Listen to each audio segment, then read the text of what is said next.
अजीज़ दोस्तों नमस्कार। अजीज़ दोस्तों, भारत के इलेक्शन का 5वां मरहला है शायद, और होपफुली अब 10 दिन रह गए हैं। 10-12 दिन में चीज़ें क्लियर हो जाएंगी। योगी आदित्यनाथ जी ने कहा है कि अगर कोई हमें मारने आएगा तो हम उसकी पूजा थोड़ी करेंगे, हम उनको ऐसे ही जवाब देंगे जो वो डिज़र्व करते हैं। पाकिस्तान के लिए अब पीओके बचाना डिफ़िकल्ट हो गया है। PM prime minister Narendra Modi prime minister तीसरी बार बनेंगे, उसके 6 महीने के अंदर पीओके इंडिया में होगा। अब उसके पीछे क्या स्ट्रेटेजी है, क्या चीज़ है कि ज़ाहिर है पीओके जंग के बगैर तो आपके हाथ नहीं आएगा। और अभी जो पीओके की सिचुएशन है उसमें पीओके में जो आंदोलन हुआ था उसमें भी कोई प्रो इंडिया आंदोलन नहीं था। अभी बड़ी लंबी रेस है ये पीओके के लोगों को प्रो इंडिया बनाना, क्योंकि 75-77 साल से पीओके के और गिलगित बल्तिस्तान के लोगों के अंदर भारत नफरत इतनी भरी गई है। और उस वक्त कोई सोशल मीडिया नहीं होता था तो ये शो किया जाता था कि भारत की आर्मी वहाँ पे बलात्कार कर रही है, हज़ारों कश्मीरियों को मार दिया है, फलान है, ढुमकान है। तो अभी भारत मोहब्बत जगाने में वहाँ पे टाइम लगेगा। हमें रियलिस्टिकली सोचना होगा कि क्या वाकई वहाँ पे भारत मोहब्बत वाले चीज़ें हैं, तो अभी काफ़ी दूर है। क्योंकि आज़ादी से मतलब वो लोग पाकिस्तान से आज़ादी चाहते हैं और वो चाहते हैं कि इंडियन कश्मीर के लोग भी भारत से आज़ादी करें और we get an independent state of Jammu and Kashmir, which is ज़ाहिर है नॉर्मली इसकी कोई लीगलिटी इसलिए नहीं है कि ये इंडिया ब्रिटिश इंडिया की प्रिंसली स्टेट थी और ब्रिटिश इंडिया की प्रिंसली स्टेट्स को राइट्स दिए गए थे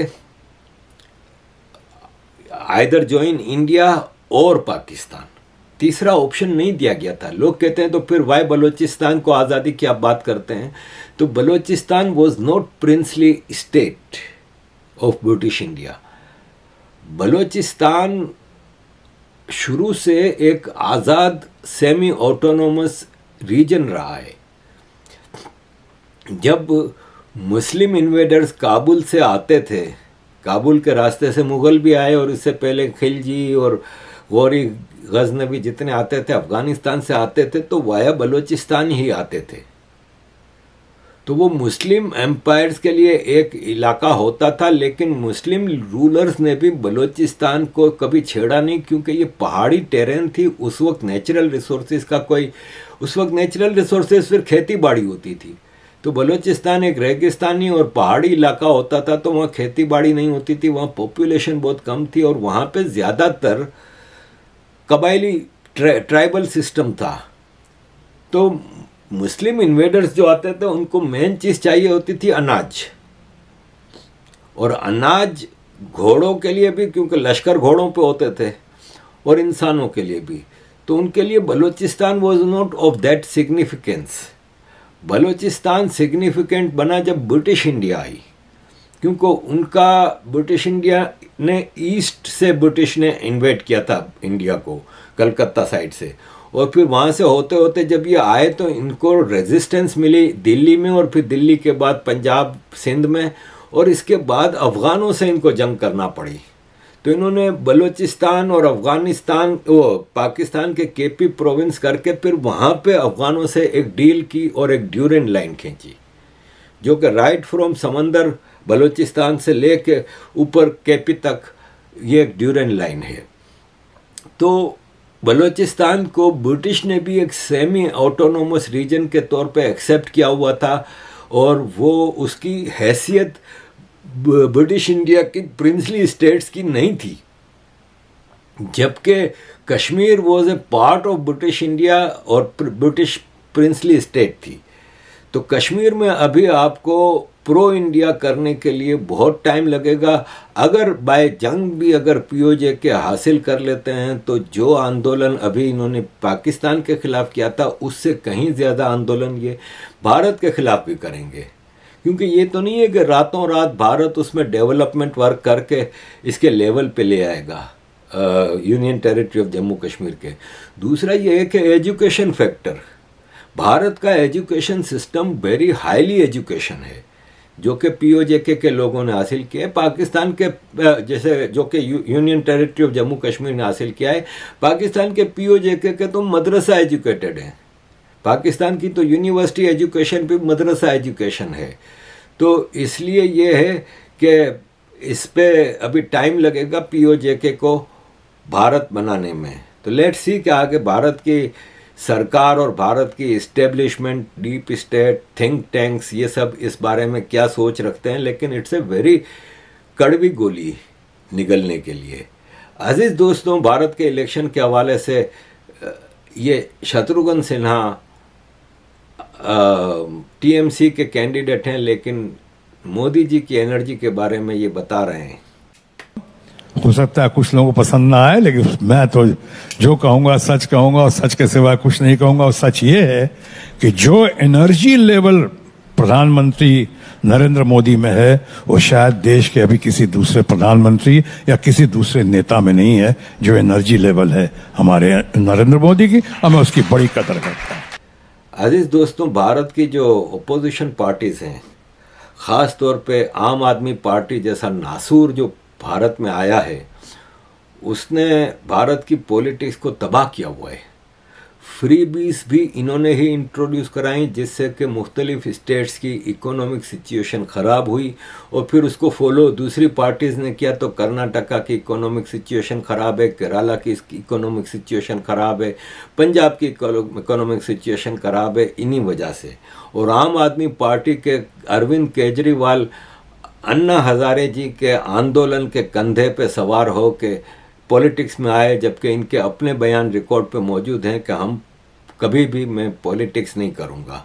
फिर बाद में उन्होंने कहा कि मैं कभी भी कांग्रेस और दूसरी पार्टियों से हाथ नहीं मिलाऊंगा। लेकिन आज वो अपने सारे बयानों से फिर गए, और बयानों से, अपने स्टेटमेंट से मुकर जाना ये आम आदमी के सब लोगों में मौजूद है। जैसे कि ये आतिशी जी फरमाती हैं, आज दिल्ली में कानून व्यवस्था चरमरा रही है। आज दिल्ली में महिला सुरक्षा नॉन एग्जिस्टेंट है। एक इकलौती महिला स्वाति मालीवाल महिलाओं की हक की लड़ाई लड़ रही है। भारतीय जनता पार्टी के नेताओं को शर्म आनी चाहिए कि वो स्वाति मालीवाल जैसी महिला पे झूठे आरोप लगा रहे हैं। जब से अरविंद केजरीवाल जी को बेल मिली है, जमानत मिली है, और भारतीय जनता पार्टी द्वारा लगाए गए झूठे केसों से वो तिहाड़ जेल से बाहर आए हैं, तब से भारतीय जनता पार्टी बौखलाई हुई है।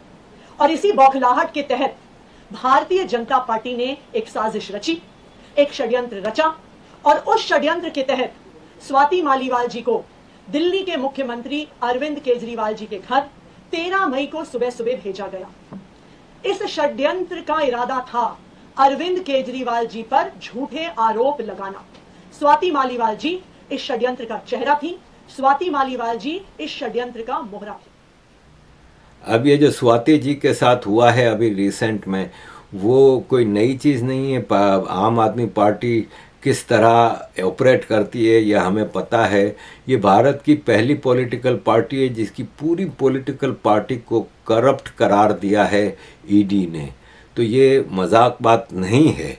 अजीज़ दोस्तों, ओपोजिशन की पॉलिटिक्स की बात निकली है तो मैं ये भी बता दूं कि भारत की ओपोजिशन पार्टीज़ में ख़ास तौर पे कांग्रेस जो है ना, वो हमेशा अंग्रेज़ों की पॉलिसीज़ को टो करके आगे बढ़ी थी। अंग्रेज़ों की भारत में सबसे ख़तरनाक पॉलिसी थी डिवाइड एंड रूल।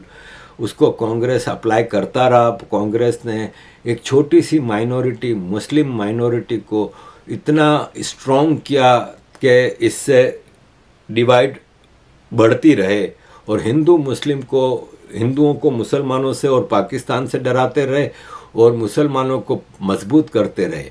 आज भी हम कांग्रेस और राहुल गांधी की जितने भाषण देखते हैं, जितनी बातें देखते हैं, वो रिजर्वेशन पे बात कर रहे हैं, वो शेड्यूल कास्ट की बात करते हैं, वो मुसलमानों को दौलत बांटने को, इससे लेके उसको देंगे ये वो, और सेना पे भी अटैक करते हैं।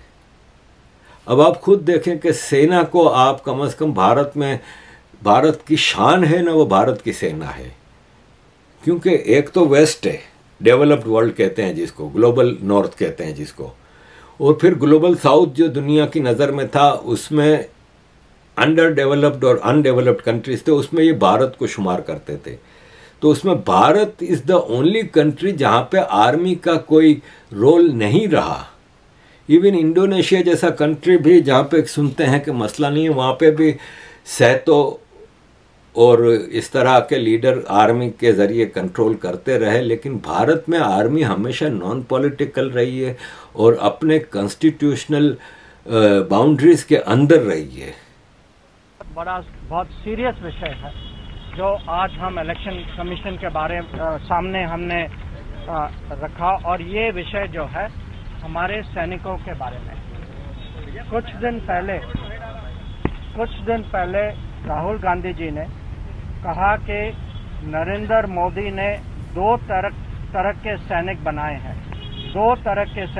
हैं, एक गरीब का बेटा, दलित आदिवासी पिछड़े वर्ग का बेटा, सामान्य जाति का गरीब परिवारों का बेटा, अल्पसंख्यक का बेटा, और दूसरा जो अमीर घर का बेटा होगा। ये झूठ है। ये जो है ये डायरेक्टली हमारे आर्म फोर्सेस पर अटैक है। ये विवाद का विषय बनाना चाहते हैं, बीच में उनका मोराल जो है उसको कम करना चाहते हैं, और ये चुनाव का विषय नहीं है, ये राष्ट्र सुरक्षा का विषय है। ये अगर चुनाव के दौरान आर्मी पे अटैक होती है, वही आर्मी जो आज हमारी सीमा पे डिप्लॉय हो चुकी है, जो चाइनीज फोर्सेस के खिलाफ देश की सुरक्षा के लिए अपना पूरा बल लगा रही है वहाँ, जो आतंकवाद के खिलाफ पाकिस्तान बॉर्डर पे खड़ी है। अगर आप उस समय उनको ऐसे अटैक करते हैं, बिना कारण के अटैक करते हैं, झूठ फैला के अटैक करते हैं, और ऐसी चीजें कहते हैं कि अगर इन लोगों का ये शहीद भी हो जाए तो भारत सरकार इनके लिए कुछ नहीं करेगी। तो ये हम बहुत इसको सीरियसली मानते हैं, और हमारा अर्ज है इलेक्शन कमीशन को कि इसके बारे में बहुत स्ट्रिक्ट एक्शन लें। ऐसी चीज़ आगे भी नहीं होनी चाहिए, और इनको रिट्रैक्ट करना चाहिए पब्लिक में। मैं ये भी आप लोगों को याद दिलाना चाहता हूँ, यह पहली बार नहीं है कि हमारे सैनिकों पे कांग्रेस पार्टी और राहुल गांधी पर्सनली उनका अटैक हुआ। कुछ साल पहले जब हमारे सैनिकों ने अरुणाचल प्रदेश में चाइना का, उनके फौज का आगे आने का उन्होंने पुशबैक किया वहाँ, उस समय राहुल गांधी ने कहा, पार्लियामेंट में कहा कि हमारे सैनिकों की पिटाई हुई है वहाँ। और ये अपमान हम देखते रहे हैं। जब पालाकोट सर्जिकल स्ट्राइक हुआ तो उस पर प्रश्न चिन्ह उठाए गए। जब हम लोगों ने उरी में सक्सेसफुल एक्शन लिया, उस पर भी लोगों ने प्रश्न उठाया। जनरल रावत के खिलाफ बहुत सारी चीजें कही जाती हैं। तो ये जो आर्म फोर्सेस के खिलाफ जो अटैक्स हो रही हैं, ये देश के लिए बहुत खतरनाक है। ये हमें कभी इसको बर्दाश्त नहीं करना चाहिए। आज हम जो हैं इलेक्शन कमीशन के सामने आए हैं, पर हम देश के सामने भी ये विषय रखना चाहते हैं कि ये देश बर्दाश्त नहीं करेगी कि हमारे सैनिकों पे ऐसी अटैक्स हों, और ये राजनीतिक कारण के लिए। यही भारत की कामयाबी का राज है, और इसी वजह से दुनिया में इवन दुश्मन भी भारत की डेमोक्रेसी को वाइब्रेंट डेमोक्रेसी कहते हैं। और भारत की डेमोक्रेसी को इतना स्ट्रॉन्ग बनाने में भारत की सेना का, आर्मी का भरपूर रोल है। लेकिन उसको भी अगर आप पॉलिटिसाइज करने की कोशिश करते हैं तो देयर इज़ नो डाउट कि राहुल गांधी साहब, आप और आपकी party Congress party is not pro India. आप अपने वेस्टेड इंटरेस्ट, अपने पर्सनल फ़ायदे के लिए, अपने ज़ाती मफाद के लिए आप ऐसी पॉलिटिक्स करते हैं जो कि भारत देश के लिए डिस्ट्रक्टिव हैं। तो अजीज़ दोस्तों, आपके इलेक्शंस हैं सर पे, उसमें आपको फैसला करना है कि किसका साथ देना है। थैंक यू वेरी मच अजीज़ दोस्तों for all your support. Kindly keep supporting.